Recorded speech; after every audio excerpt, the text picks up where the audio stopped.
Hi friends అందరికి. అక్క నువ్వైతే ఇంత అన్యాయం చేస్తావు అనుకోలే. ఏంటిది?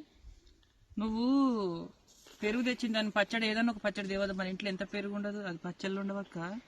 చాలా పచ్చళ్ళు ఉన్నాయి కానీ చికెన్ పచ్చడి మోత మీద పడి పచ్చడి పెట్టాలి తోటలా అని చెప్పినావు. ఇంకా అన్ని వరకు పచ్చడి మర్చి వచ్చింది. ఇంకేం చేస్తాం, కొంచెం ఉత్తే పెరుగుతున్నట్టు తిరుగుద్ది కదా నాకు అని చెప్పేసి ఇగో కారం, ఉప్పు, నిమ్మకాయ. బా నిజంగా చింత చెట్టు కింద కూర్చొని అరటాకులో తింటున్నాం మా తమ్ముడు నేను. మా ఇద్దరికి మళ్ళీ పెరుగు అనమాట. చింతకాయ పచ్చడితో తిందాం అనుకున్నాం. నాకైతే చింతకాయ పచ్చడి అంటే మస్తు ఇష్టం.